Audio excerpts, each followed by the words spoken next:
Hey guys, it's me your boy Tawhid Afridi and welcome to your favorite show Azuba present Tawhid Afridi show. So আজকে আমার সামনে যে আছে allrounder বলবো, এক নাম্বার হোস্ট বলবো, one of the best director বলবো, one of the best producerও বলবো, অ্যাক্টরও বলবো, মানে কে গেস করেন আপনারা? গেস না, আমি একটু সুযোগ দিলাম, আমি 5 সেকেন্ড সুযোগ দিলাম, গেস করেন কে? পারেন নাই? আমি বলি তাহলে কে? one of my favorite guy Debashis বিশ্বাস। Thank you for the nice introduction. Thank you. না, যেটা সত্যি বলেছি আর কি ওটাই। Thank you. সত্য বলে না তো আজকাল? না, আমি সত্যি বলতে চাই না আসলে, কিন্তু বলতে হয়েছে বিকজ আমার সামনে যে বসা legend, the king of hosting, the king of direction, the king of everything আমি বলতে চাই। আমার সামনে আজকে বসা, আমি আজকে প্রাউড ফিল করে বলছি, আমি এক্সাইটেড, আমি অনেক নার্ভাস যে এত জোস একজন অ্যাঙ্করের সামনে, একজন ডিরেক্টরের সামনে আমি আজকে বসা, মানে আমি নিজেকে কি যে মনে করতেছি। I'm feeling proud too because the guy, the boy sitting in front of me is the number one YouTuber of our country. Oh. এবং নাম্বার ওয়ান বিষয়টা এটা কিন্তু it's very tough to achieve, and যখন তুমি achieve করবে এটা ধরে রাখা আরো বেশি টাফ, অনেক টাফ। এক্স্যাক্টলি। তো এই জন্য I believe and I hope and pray যে তৌহিদ আফ্রিদি, যার নামটা বাংলাদেশের আনাচে কানাচে ছড়িয়ে ছিটিয়ে গেছে এখন, যেটা তৌহিদ আফ্রিদি চেয়েছিল, আমাকে একসময় বলেছিল, মনে আছে আমাকে তো ছোট দেখতে একদম, মানে তার কোলে কোলে বড় হইছি, গাদে গাদে বড় হইছি। এবং সবচেয়ে মজার ব্যাপার হচ্ছে তার বাসা আর আমার বাসা পাশাপাশি, তো আমি যা করি সে শুনে, আমি যা করতে যাই সে দেখে, এবং আমাকে মাঝে মাঝে পেটও দেয়, কি রে করস কি এখানে থাপড়া সুযোগ করে দেব। আসলে সে 2-3 বার, এবং তার হাতে এমন এমন সিচুয়েশন ধরাও খাইছি যে আমি এখানে আমি ক্যামেরার সামনে সেটা আমরা নাই বললাম, সেটা আমরা আলাপ তো এই যে ক্যামেরাতে আসা, এই যে এত নাম, এত ফেম, অবশ্যই স্ট্রাগল তো করেছো। তোমার আব্বু একজন অনেক বিখ্যাত একজন লেজেন্ড ছিলেন বাংলাদেশে, যাকে সব সময় সারা মিডিয়া ইন্ডাস্ট্রি অলওয়েজ স্যালুট এবং রেসপেক্ট দেয়া যায়। সো তুমিও তার নামটা ধরে রাখছো, হাউ, কিভাবে? বেসিক্যালি যদি বলি মিডিয়াতে আসাটা ইটস আ ফ্লুক। আমার ক্ষেত্রে আমার কোনো ইচ্ছা ওভাবে প্রথমে ছিল না। আমাদের পরিবারের ম্যাক্সিমাম লোক, বাবার দিকের পরিবারের ম্যাক্সিমাম লোক হচ্ছে ডক্টর, তো আমার ওইভাবে ডক্টর হওয়ার একটা প্ল্যান ছিল। একটা পর্যায়ে গিয়ে হঠাৎ একদিন আমার মনে হলো, ওই যে হয় না এটাকে চুলকানি বলে, মিডিয়ার চুলকানি, তো একটা পর্যায়ে গিয়ে মনে হলো যে না, আচ্ছা দেখি না, বাবা যে কাজটা করেন আমিও সেই কাজটা করি।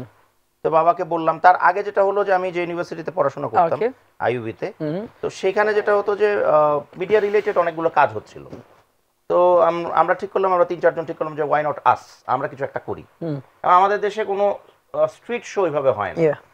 এখন স্ট্রিট শো করবো, ভালো কথা, কন্টেন্ট কি থাকবে, তো উইয়ার্ড কিছু করার চিন্তা ভাবনা, একদম very very weird, something different. হ্যাঁ, যেমন আমরা স্ক্রিপ্ট করলাম, যখন যে কোনো একজন অ্যাঙ্কর যে থাকবে সে গিয়ে আরেকজনকে বলবে, ভাই আপনার তো 2টা গান 3টা গান হলে ভালো হতো না, বেশি শুনতে পাইতেন। আচ্ছা আচ্ছা। তো এটা বলা এক জিনিস, এবং বলার পরে কি রিঅ্যাকশন হবে ওই পাবলিকের সেটা আরেক জিনিস। এখন তো prank is much more easier, কিন্তু ওই সময় প্র্যাঙ্কটা ইট ওয়াজ ভেরি টাফ, কারণ তখন মানুষের মেন্টালিটি ছিল না, মেনে নেওয়ার মেন্টালিটি ছিল না। সেই সময়ের গল্প, back in 2001 in fact. I know. তো তারপরে গিয়ে সব ঠিক হলো, আছে করব আমরা, fine, everything is going smoothly, was going smoothly in fact. কিন্তু অ্যাঙ্কর কে হবে? তো 3-4 জন অ্যাঙ্করকে আমরা ডাকলাম, অডিশন নিলাম, পছন্দ হচ্ছে না। তো লাস্টে দেখা গেল যে কেউ যেহেতু নাই, আমাদের যে আরেকজন সিনিয়র ভাই ছিলেন তানভীর হোসেন প্রবাল ভাই, তিনি বললেন, দেবাশিস তুই কর। আমরা পাগল নাকি, কুত্তায় কামড়াইছে আমারে, আমি অ্যাঙ্কর হব? আসলে আপনি ওই সময় কিন্তু মানে ওই ছিলেন, হ্যাঁ প্রথম বলে পারবি, তুই কর। এখন আমার মধ্যে কি ছিল আমি জানি না, কি দেখেছে তাও জানি না, তার মধ্যে একটা কনফিডেন্স ছিল যে আমি পারবো, স্পার্ক, তারপর আমি পেরেছি। ওকে, তো দেবাশিস বিশ্বাসের সাকসেস টেলিভিশন হিস্ট্রি থেকেই তাহলে স্টার্ট? হ্যাঁ, টেলিভিশন হিস্ট্রি থেকে, হোস্ট থেকে স্টার্ট, একদম হোস্টিং থেকে স্টার্ট। এন্ড দ্য মজার ব্যাপার হচ্ছে সেম, আমিও টেলিভিশন হিস্ট্রিতে, আমি হোস্ট থেকেই আজকে ইউটিউবার। আমি অবশ্যই আমার গুরু বলো, আমার আইডল বলো, বন্ধু বলো, চাচা বলো, ভাই বলো, সবই এক। সবচেয়ে মজার ব্যাপার হচ্ছে আমাদের একটা স্টাইল আছে কাজ করার। Style is when we work hard. আমরা যখন, আমি কেন বলছি আমরা বলাটা, আমি কারণ বলছি, দেবাশিস বিশ্বাসকে কেউ টাকা দিয়ে কিনতে পারবে না, no one. He want respect and love. আমার দেখা মতো আমি দেখেছি নিজের চোখে, অনেক টাকায় অনেকে অফার করছে যে ভাই সিনেমা বানানো, অমুক তমুক সমুক, না, তার বাবার, তার পিছে একটা ট্যাগ আছে, তার বাবা একটা লেজেন্ডার ট্যাগ আছে, যে ট্যাগটা সে ধরে রাখার জন্য, টাকার জন্য কাজ করে না। আজকাল দেখছি অনেক ডিরেক্টররা টাকার জন্য যেমন তেমন মুভি বানায় দেয়, সে টাকার জন্য কাজ করে না, তার বাবার সম্মান ধরে রাখার জন্য সে কাজগুলো করছে Thank you. এবং দ্যাটস রিয়েলি অ্যামেজিং কারণ আমি একজন বাবা ভক্ত ছেলে, আপনি একজন বাবা ভক্ত ছেলে, আর আজীবন আমরা চাবো যে আমাদের কারণে আমাদের বাবার নাম যদি কখনো way, কালার no এবং way, দাগ না no পড়ে। way. তো এই যে মানে বুড়ি বাড়তেছে আর কি, পেটটা বাড়তেছে, অভিজ্ঞতা, এটাকে এক্সপেরিয়েন্স বলে। বাট আমি শুনছি যে টাকা বলে যখন বেশি হয়ে যায় তখন বলে ভুঁড়ি বাড়ে আর কি। আমার এদিক দিয়েও বাড়ছে, এদিক দিয়েও কমছে। তো মানে বাড়া কমার মধ্যে যে জিনিসটা কমন সেটা হচ্ছে যে এই দুইটার ক্ষেত্রেই বলে যে টাকা আসলে এরকম হয়। হ্যাঁ, কিন্তু আমার ক্ষেত্রে যেটা হচ্ছে আমি মনে করি যেটা বেসিক্যালি এখন অনেকে যখন বলে যে এটা ভুঁড়ি বেড়ে গেছে বা এরকম কিছু, আমি বললাম যে আমার অভিজ্ঞতা বাড়ছে। এটা যত বড় হবে অভিজ্ঞতার ভান্ডারটা তত। আচ্ছা, মজার ব্যাপার হচ্ছে তোমার মুভি আসছে, শ্বশুরবাড়ি জিন্দাবাদ 2, এটা আগুন হতে যাচ্ছে। I hope so. Literally to be honest, Shwashurbari Zindabad was turning point of your life. হ্যাঁ, 100%, no doubt, and no doubt. 2019 এ হ্যাঁ, এটা পার্ট 2 আসতেছে। জাস্ট গাইজ, আপনারা গাইজ বলবো না, দর্শক বলবো, যারা আনাচে কানাচে থেকে দেখছেন, আপনারা তো জানেন এই সিনেমার ভাইবটা কত দূর এবং এটা 2টা কি হবে এবং ডাইরেকশন দিয়েছে কে। আমি আর্টিস্টের আগে ডিরেক্টরের কথা চিন্তা করতেছি, কজ এখানে একটা হাতের অনেক ম্যাটার আছে। আমি যখন মাই টিভির জন্য কাজ করব তখন আমার নিজের মন থেকে কাজ করব, কারণ এটা আমার বাচ্চা। সো আপনার বাচ্চা কিন্তু আপনার শ্বশুরবাড়ি জিন্দাবাদ, একদম একদম, ঠিক আছে। সো এই বাচ্চাটাকে এখন আবার বড় করে নতুন ভাবে প্রেজেন্ট করছে। আমি এটা কবে রিলিজ হতে যাচ্ছে? সিনেমা ইন্ডাস্ট্রিতে একটা অস্থিরতা কাজ চলছে, একটা স্ট্রাইক হবে, সিনেমা হলগুলো বন্ধ হয়ে যাবে। তো বন্ধ হল হোক, বন্ধ হওয়ার পরে যখন আবার সবকিছু ঠিকঠাক হয়ে যাবে তখন তো আবার খুলবে। সে খোলার সময়টা সম্ভবত ঈদে না খুলে পারবে না সিনেমা হল। আচ্ছা, তো যখন খুলবে তখনই আমরা মুক্তি দেব। আচ্ছা, যেহেতু তুমি অবশ্যই একদম একদম বলতে গেলে নিচের লেভেল থেকে, মানে ওই নিচে মানে ওইটা না, যেমন আমি একদম একটা ক্যামেরা তার কোথায় লাগে তো এগুলো শিখছি, তুমিও এগুলো জানো।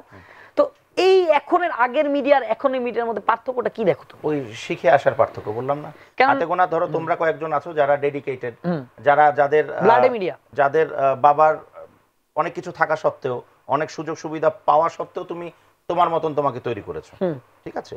আজকে কেউ তোমাকে বলতে পারবে না যে তুমি মাই টিভির কর্ণধারের ছেলে, তুমি আলাদা তৌহিদ আফ্রিদি। এটাই তো তুমি চেয়েছিলে, এটা আমি চেয়েছিলাম না, হয়েছো। তো এই যে চাওয়ার জিনিসটা এখন কম তোমাদের এই যে জেনারেশনে। দুই একজন exception is not an example. তুমি exception but you are not an example. কারণ ম্যাক্সিমাম ক্ষেত্রেই দেখছি যে গদাই লস্করি ভাব, আচ্ছা হবে নি, করবো নি, হবে তো, এরকম চলছে তো, এই যা আছে হলো।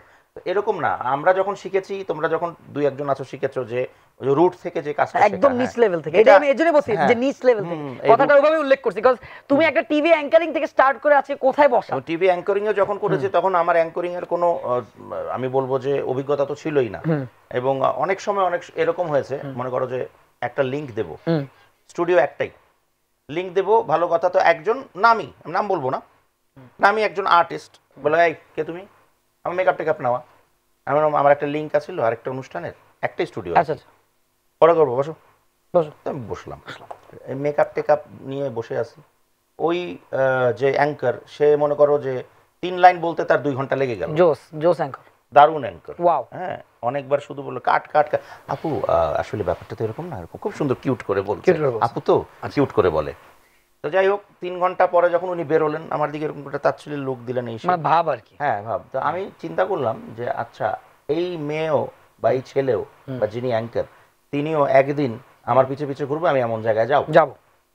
এবং গডস গ্রেস, আমি মোটামুটি 2 বছরের মাথায় আমি যখন ওই জায়গায় গেলাম, তখন ওই অ্যাঙ্কার আমাকে বললো, ভাইয়া আপনার কাজ খুব ভালো লাগে। আপনি জানি কে, আপনাকে তো ঠিক চিনলাম না।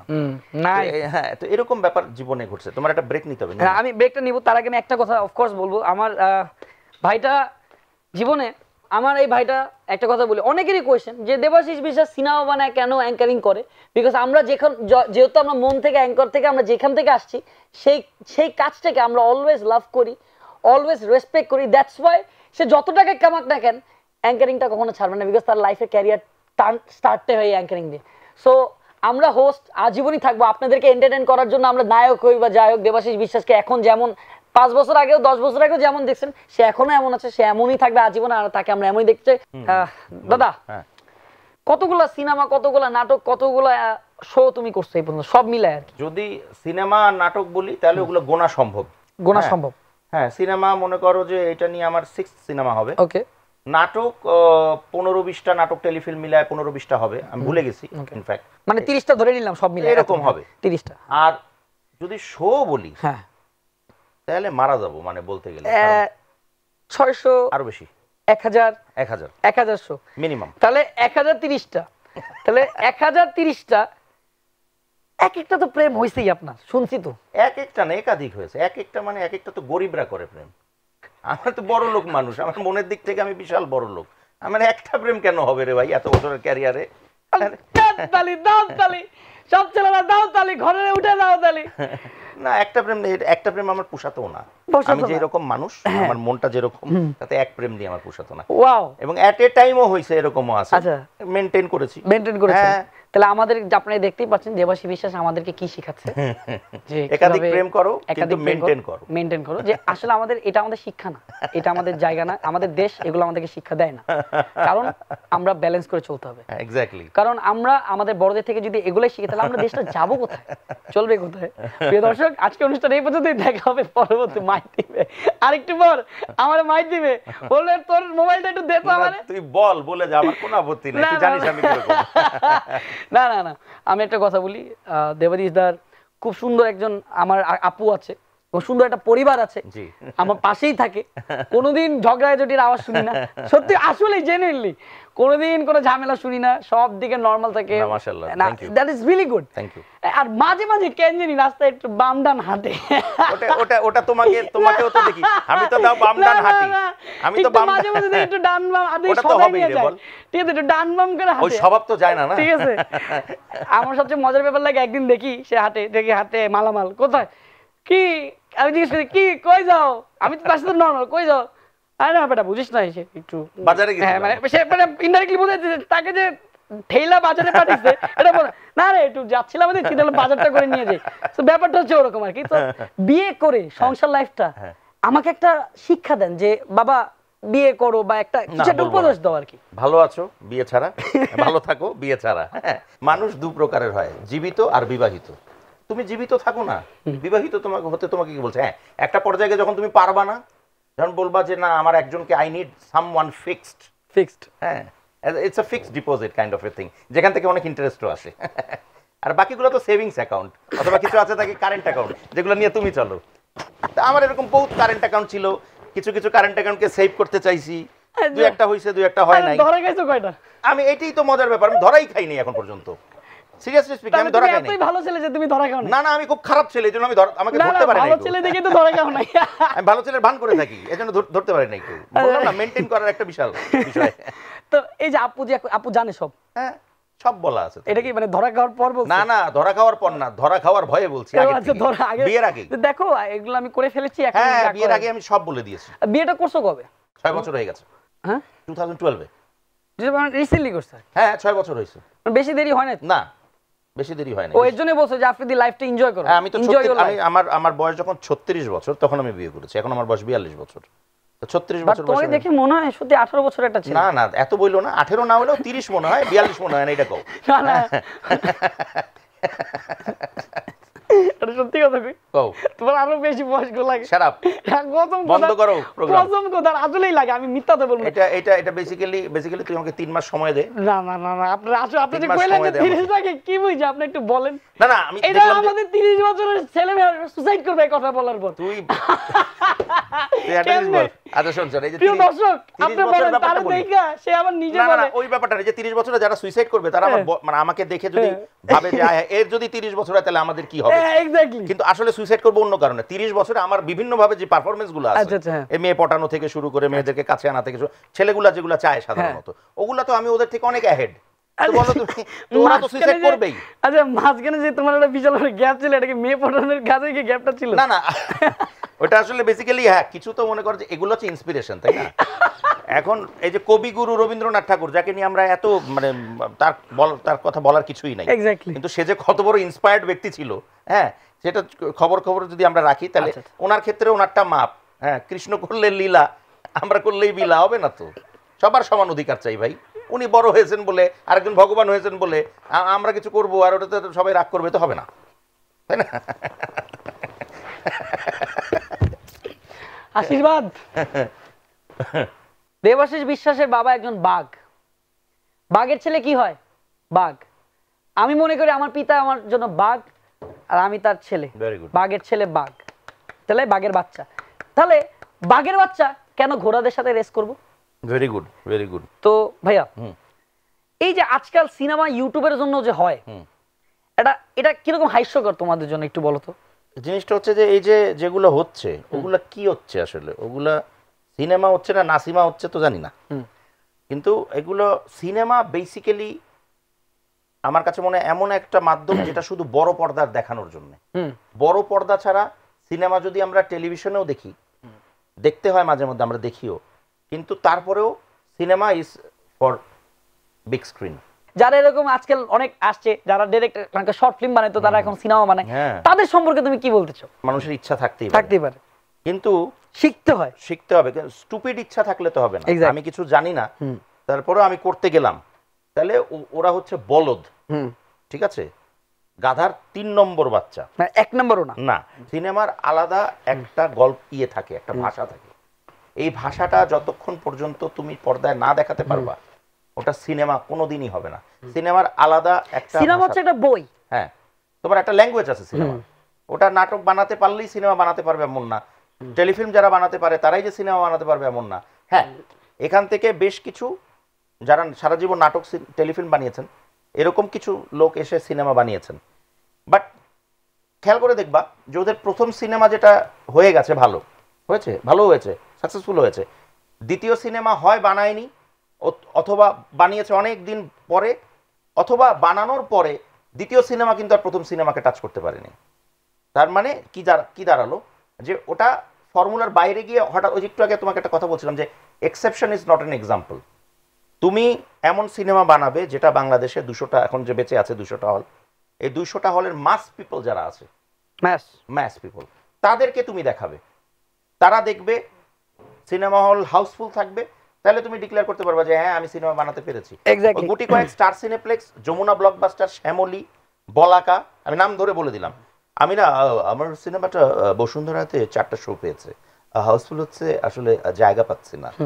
তুই ওই ছবি, আমি ওই ডাইরেক্টরকে বলি, তুই ওই ছবি চম্পাকলি নামে একটা সিনেমা আছে টঙ্গীতে, বেশি দূরে না, ওখানে গিয়ে হাউসফুল করে দেখা, তারপর আমি তোর ডাইরেক্টর মানবো, নাহলে মানবই না। এটাই বলবো যে আমাদের যদি সিনেমা ইন্ডাস্ট্রিটাকে টিকিয়ে রাখতে হয় অরিজিনাল ওয়েতে, গ্রামকে ধরেন, দেশকে ভালোবাসেন, এপার বাংলা ওপার বাংলা, কোন সব বাংলায় এক বাংলা, কিন্তু মেইন বাংলা বাংলাদেশ।